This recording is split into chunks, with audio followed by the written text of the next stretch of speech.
연쇄 아동 성범죄자 김근식이 추가 성범죄 혐의로 재구속되면서 당장 출소는 무산이 됐습니다. 하지만 미봉책에 불과해 같은 논란이 반복될 것이라는 지적도 이어지고 있는데요.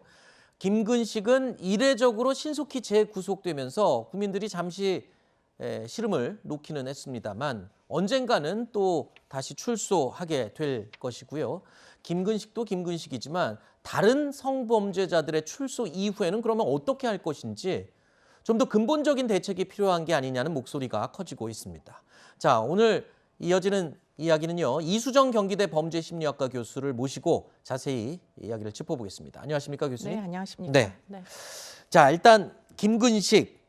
지난 2006년 당시 13살 미만이었던 피해자 A씨를 강제 추행한 혐의를 받고 있는 상황인데 유죄 판결을 받을 시에 법률상 김근식이 받을 수 있는 최대 형량은 15년이다라고 언론에 알려졌어요. 네. 근데 현실적으로는 크게 받아봐야 2, 3년 정도 더 있다가 나올 거다 이런 얘기를 하던데 맞습니까? 네, 그럴 개연성도 없지 않아 있습니다. 네. 왜냐하면은 지금 이제 성범죄가 아닌 경우에 이제 뒤늦게 뭐 이미 처벌을 받았는데 뒤늦게 여죄가 하나 밝혀져서 네. 이제 처벌을 추가하는 경우에 그런 경우에를 사후적 경합범이라고 얘기를 하는데요. 네. 그러니까 이제 다 판결이 이루어지고 난 사후에 이제 기존에 있던 양형에다가 경합, 추가를 한다 이런 뜻이기 때문에 네. 사실은 만약에 한 건이었으면 말씀하신 형량이 적용될 수도 있었을 텐데 네. 지금 김근식은 이미 15년형을 선고받았었고 네. 지금 그 죄명의 하나가 경합이 되는 것이기 때문에 네. 그런 경우에는 이제 관행적으로 기껏해야 한 2, 3년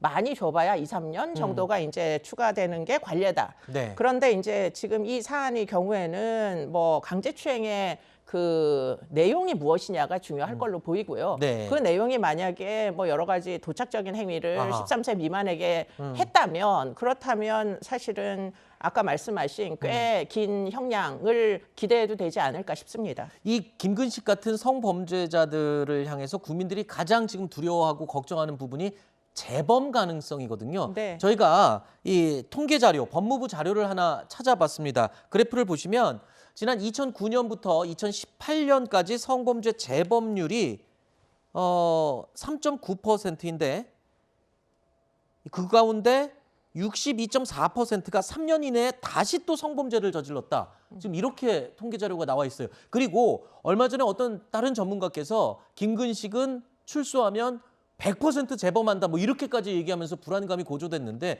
여기에는 교수님도 의견 동의하십니까?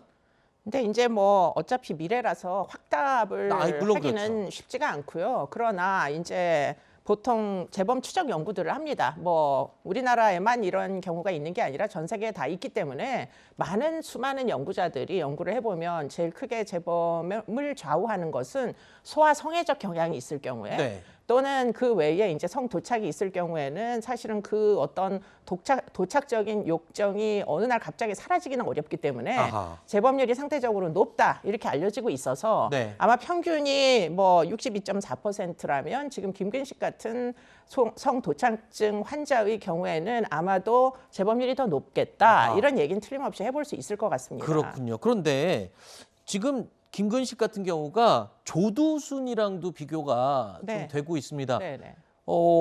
이게 같은 경우인가요? 비교할 수 있는 사례인가요? 조두순은 지금 관리가 되고 있지 않습니까? 재범을 하지 않고. 네. 예. 근데 이제 두 가지 면에서 차이가 있다 이렇게 볼 수가 있는 게 하나는 이제 동거인이 있다라는 사실이죠. 지금 조두순 같은 경우에는 지금 가족과 함께 뭐 생활하고 있다 보니까 여러 가지 뭐 어떻게 보면 충동을 조절할 수 있는 기회들이 있을 걸로 보입니다. 가족들이 만류한다든가 뭐 여러 가지 그렇죠. 차원에서요. 네네. 그런데 문제는 이제 김근식 같은 경우에는 연고가 있는 사람이 없어요. 네. 그렇기 때문에 이제 아마도 갱생 시설로 가지 않으면 노숙을 해야 될 입장이다 보니까 아하. 그런 것들이 이제 굉장히 재범을 끌어올리는 그런 위험 요인으로 작동할 가능성이 높다라는 네. 것이고 또 한 가지는 지금 범죄의 양태가 다릅니다. 조두순의 경우에는 지금 뭐 성인 여성을 대상으로도 성폭행을 저질렀지만 이제 아동을 대상으로 1회 이제 성폭행을 저지른 사람이었고요. 네. 지금 김근식 같은 경우에는 뭐 젊은 날에는 이제 또래 여성과 잠자리를 할 수 있었던 것 같은데 문제는 그 이후에 2000년 이후에는 전부 어린애들이거든요. 네. 그 그것도 특정 연령대, 초등학교 4학년에서 6학년 사이의 연령대의 피해자가 네. 알려진 바에 11명.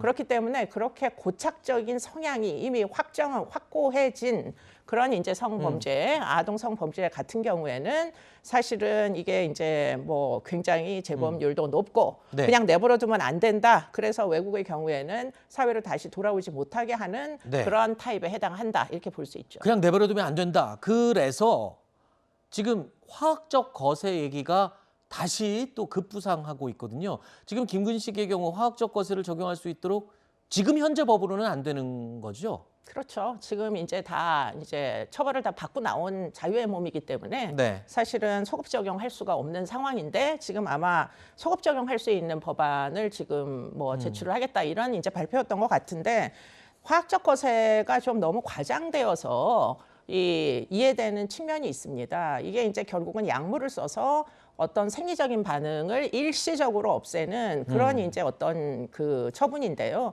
근데 문제는 약물을 끊으면 금방 원래 기능으로 회복이 된다는 문제가 있고 또 한 가지는 지금 사회 내에서는 지금 저런 이제 어떤 성충동 억제를 하는 약물을 무효화시키는 어떤 약물들이 또 존재하잖아요. 네. 실제로 많이 사용을 하시는 걸로 알고 있습니다. 의료적 그렇군요. 목적으로. 그렇기 때문에 그런 약물을 구매를 해서 만약에 복용을 한다면 사실은 법무부에서 선고를 한 명령을 내린 이런 이제 약물의 효과를 뭐 볼 수 없게 무효화시킬 수가 있기 때문에 네. 이게 출소한 이후에 이게 관리가 되겠나. 더군다나 이게 지금 본인의 동의를 얻지 않고 강제로 하는 처분이다 보니까 네. 그러면 강제로 주사를 맞고 어디 가서 이상한 알약을 또 먹게 되면 이게 네. 이제 사실은 그 효과를 보기가 어렵지 않겠느냐. 그렇군요. 이런 걸 상상하셔야 되는 거죠. 그리고 또 이번에 김근식 사건을 통해서 신상 정보 공개에 대해서도 국민들이 더 관심을 많이 갖게 됐습니다. 지금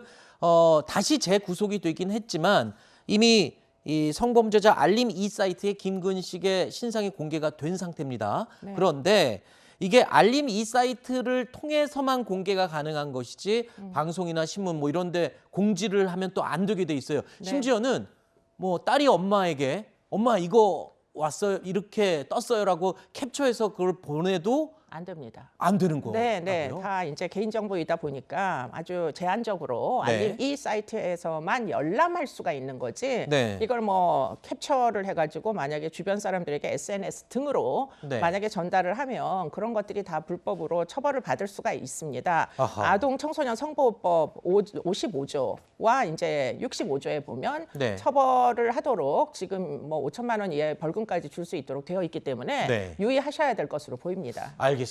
이 성범죄자 이 알림 사이트에 있는 정보도요 함부로 누구에게 전송을 하거나 공개를 하거나 공지를 하면 안 된다는 점 명심하시기 바랍니다. 자, 일단 부모들의 입장에서는 하루라도 편할 날이 없는 것 같습니다.